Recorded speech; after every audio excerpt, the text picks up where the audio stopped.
सन्माननीय doctor Ulhas, doctor Sandeep, Prashantji आणि जालिंदर साहेब, इथे बसलेले Benazir Patil from Vriddhamitra, Raju Kulkarni from HelpAge India, doctor Vijay Raikar from Attashri कॉलेजपे आणि पुष्कळचे माझे मित्र, आपण सर्वांचं स्वागत आहे.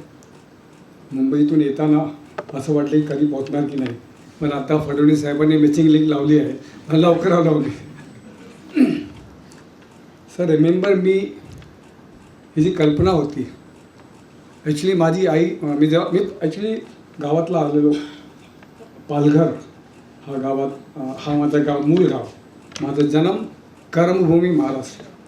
माझे आजोबा अयोध्याप्रसाद मिश्रा पालघरचे सरपंच होते आणि महाराष्ट्राचे फ्रीडम फायटर. आणि आमचा मोठा परिवार, किसानचा परिवार, फार्मिंग ॲग्रिकल्चर बिझनेस, तर 100 लोकांचा परिवार.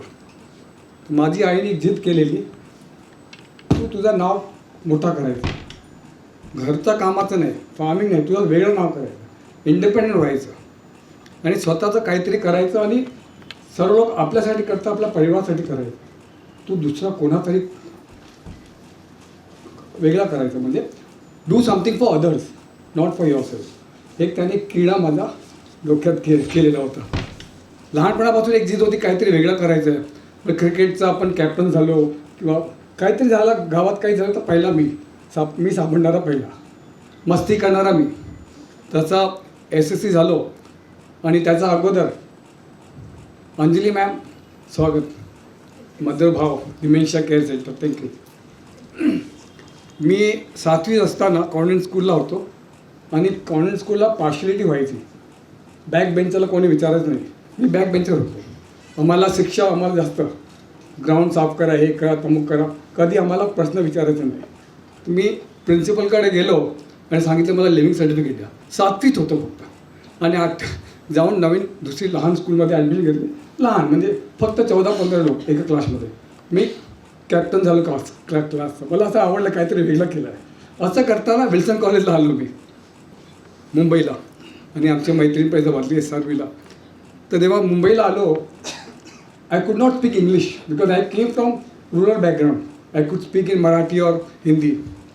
तर तिथं मला पहिल्या वर्ष मी फेल झालो, कारण I was quite introvert. I could not speak to people. तर नंतर मी काय एकदा फेल झालो, नंतर मी परत आलो आणि गिरगाव कंपनीत परत मैत्री केली.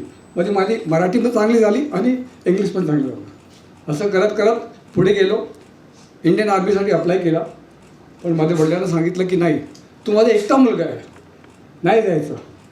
तर तिथं फसलो मी आणि एक सेल्समॅनचा जॉब स्वीकारला मी, कारण आईने सांगितलं घरचं काम नाही करायचं, तुझं वेगळंच काहीतरी करायचं. सेल्समॅनचं काम केलं, 17 वर्ष काम केलं. पण मला असं वाटायला लागेल मी काय करतो म्हणजे समाजासाठी काय करायचं मला. तर मी I was not contributing to the society. तर काहीतरी वेगळं करायचं. मी जॉब सोडलं आणि डिग्निटी फाउंडेशन नावाची संस्था, ती मोठी भारतात ज्येष्ठांसाठी काम करणारी संस्था, तिचं काम सुरुवात केलं. त्यावेळी मला माहीत पडलं की ज्येष्ठ हा कोणतरी प्रकार आहे, ज्येष्ठ नागरिक. माझे आजोबा ज्येष्ठ होते, त्यांना अल्झायमर झालेला. आम्हाला कधी माहीत, आम्ही सर्वांसारखं म्हणजे ज्येष्ठांना काही प्रॉब्लेम होतो माहीतच नव्हतं. ज्येष्ठ म्हणजे ते गेले, आता झालं त्यांचं. पण तिथे आल्यानंतर माहीत पडलं की त्यांना ID कार्डचं महत्त्व आहे. ज्येष्ठ, रिस्पेक्ट, लव्ह, केअर त्यांना पाहिजे. त्यांनी पण इच्छा आहे, त्यांनी पण काहीतरी करायचं आहे, हे सर्व तिथं माहीत पडलं मला. तिथं 2 वर्ष काम केले. नंतर सिल्वर इंडियाची सुरुवात 2008मध्ये केली. तिथं आम्ही, because I was from marketing background and I was good at social media, I used Facebook, Orkut, Instagram, Twitter, YouTube to create awareness for aging. ज्येष्ठ म्हणजे काय, वयस्कर म्हणजे काय. वयस्कर लोक, ज्येष्ठांना पण लग्न करायचं असतो. एक वेळी असं पण येतो की नवरा किंवा बायको निघून जातो, मग काय करायचं. 60 वर्षानंतर 30-40 वर्ष काय करायचं, ते पण एक प्रॉब्लेम आहे. असिस्टेड लिव्हिंगचा एक प्रॉब्लेम असतो, केअरचं फॅसिलिटी असतं. तर आम्ही सुरुवात केली, लेक्चर, वर्कशॉप, ट्रेनिंग वगैरे सुरुवात केली. आणि डिमेन्शिया केअर या घरात जाऊन लोकांना ट्रेनिंग दिली की डिमेन्शिया पेशंटची कशी देखभाल करायची. जेवण करता नाही करता येतो, अंघोळ करता येत नाही, चिडचिड करतात, कधी म्हणजे बिहेवियर प्रॉब्लेम असतो. हे डॉक्टर लोक सांगणार काय काय डिमेन्शियाचा प्रॉब्लेम आहे. विसरण्याचा रोग एक वेगळा आहे, पण बिहेवियर प्रॉब्लेम, त्यासाठी आम्ही घरी जाऊन त्यांना फॅमिलीला ट्रेनिंग करायचं. ते काय आम्हाला फोन करायचे की यांना तुम्ही बरं करा, त्यांना काहीतरी क्युअर करा, कारण यांना तुम्ही ठीक करा. त्यांना ठीक नाही करायचं, फॅमिलीला ठीक करायचं. family should adopt as per dementia person, not dementia person. So we should tell this thing. And then we started 2013मध्ये A1 Snehanjali नावाचा assisted living Elder care home आम्ही सुरुवात केली. हा एक वृद्धाश्रम नाही, नर्सिंग होम नाही, आपला घरासारखा होम. म्हणजे ह्याच्यामध्ये एक लिव्हिंग रूम आहे, गार्डन आहे, एक मांजर पण येते, कुत्रा पण येतो, लहान बाळ पण येतो, ओपन क्लोज फॅसिलिटी पण ओपन फॉर ऑल. घरासारखं असं वातावरण तयार केलं आणि ज्येष्ठांना ते ठेवलं.